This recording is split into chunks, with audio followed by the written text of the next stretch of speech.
የፈረንጆቹ 2025 ዓመት በአፍሪካ በርካታ ምርጫዎች የሚደረጉበት ዓመት ነው። ይሁንና አብዛኛዎቹ ምርጫዎች አሸናፊዎቻቸው ቀድሞ ይታወቃሉ ተብለው ይተቻሉ። ከሰሞኑ በታንዛኒያም ፕሬዝዳንታዊ ምርጫ ተደርጎ ስልጣን ላይ ያሉት ፕሬዝዳንት ሳሚያ ሱሉሁ አሸንፈዋል። ኤርሚያስ በጋሻው ሰሞንኛውን የታንዛኒያ ምርጫ መለስ አድርጎ ያስቃኘናል። ታንዛኒያ እንደ ጎርጎሮሳውያኑ የዘመን ቀመር 1961 ከእንግሊዝ ቅኝ ግዛት ነፃነቷን ካገኘች ጊዜ ጀምሮ በስልጣን መንበር ላይ የምታውቀው አንድ ፓርቲ ብቻ ነው።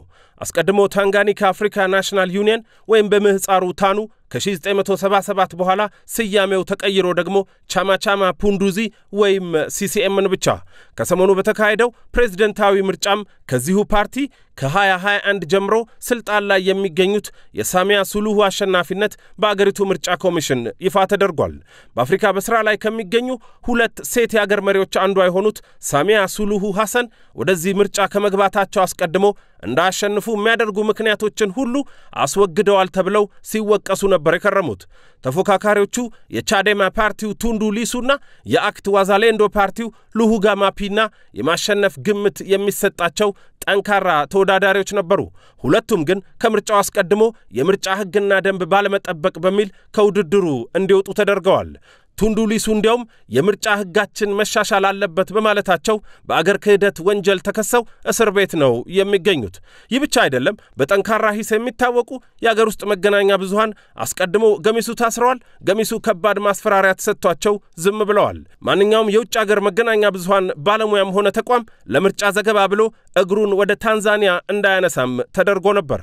ፕሬዝዳንት ሳሚያ ሱሉሁ በዚህ ሁኔታ ውስጥ ነው እንግዲህ እዚህ ግባ የሚባል ድጋፍና ተጽዕኖ ከሌላቸው 16 እጩዎች ጋር ተወዳድረው ምርጫውን 98 ከመቶ ድምጽ በማግኘት ስለማሸነፋቸው የተነገረላቸው።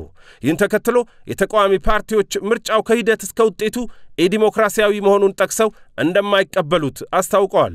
የተለያዩ መገናኛ ብዙሃን ዘገባዎች እንደሚያሳዩት በአገሪቱ የተለያዩ ከተሞች ለተከታታይ ቀናት በተካሄደው ተቃውሞም የበርካታ ዜጎች ሕይወት አልፏል።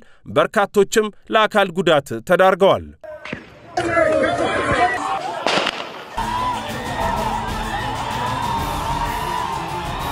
የተቃዋሚ ፓርቲው ቻዴማ የሟቾችን ቁጥር እስከ 700 ያደርሰዋል።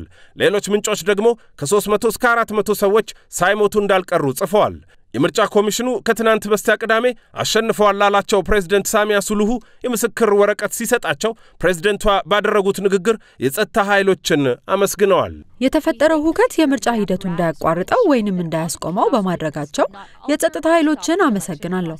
በከተሞች አካባቢ ያጋጠመው ቀውስ ያልሰለጠነና ሀገር ወዳድነት ያልታየበት ነው።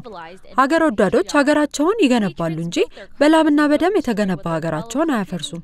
በየጎዳናዎቹ ላይ በጸጥታ ኃይል የተገደሉ ዜጎችን የሚያሳዩ በርካታ አጫጭር ተንቀሳቃሽ ምስሎች እየወጡ ቢሆንም የአገሪቱ የመረጃ ሚኒስትር ግን የጸጥታ ኃይሎች ምንም አይነት ከመጠን ያለፈ ኃይል አልተጠቀሙም ብለዋል። ታንዛኒያ አገሯንም ኢንተርኔቷንም ስለዘጋች እውነትና ሐሰቱን ማረጋገጥ የሚቻልበትን ሁኔታ በርግጥ አዳጋች አድርጎታል።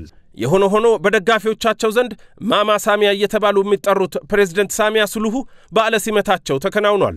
የአገሬው ሕዝብ በአካል መታደም በተከለከለበት በርዕሰ ከተማዋ ዶዶማ በሚገኝ ወታደራዊ ጦር ሰፈር በተደረገ በዓለ ሲመት ላይ ንግግር ያደረጉት ፕሬዝዳንት ሳሚያ ምርጫው ነፃና ዲሞክራሲያዊ ነበርም ብለዋል። የዛምቢያ የሶማሊያና የብሩንዲ መሪዎች በታደሙበት በዚህ በዓለ ሲመት ላይ ፕሬዝዳንቷ የተቃውሞውን እንቅስቃሴ በስም ያልጠሯቸው የውጭ አገራት ዜጎች እንዳቀነባበሩት በመጥቀስም ሂደቱን የተቃወሙ ዜጎቻቸውን ደግሞ አገራቸውን የማይወዱ ብለዋቸዋል። በስልጣን ዘመናቸው የመጀመሪያ 2 ዓመታት በእርቅ በመቻቻልና በተቋማዊ ማሻሻያዎች ይታወቁ የነበሩት ሳሚያ ከዓለም አቀፎቹ የገንዘብ ድርጅቶች ጋር በቀድሞ የአገራቸው መሪዎች ዘመን የተበላሹ ግንኙነቶችን በማሻሻልም ይታወቃሉ። በተለይ ከዲሞክራሲያዊና ሰብአዊ መብቶች አጠባበቅ አንጻር ግን ባለፉት 2 ዓመታት የለየላቸው አምባገነን እየሆኑ ስለመምጣታቸው ይነገራል። በርግጥ ራዕይ 2050 የተሰኘ አገራዊ የእድገት እቅድ ይፋ ያደረጉትና መጣኔ ሀብታዊ እድገት ማስመዝገባቸው የሚነገርላቸው ሳሚያ ሱሉሁ ሐሰን እስካሁን የመጡበትን አይቶ የሚሄዱበትን መገመት እምብዛም ከባድ አይሆንም።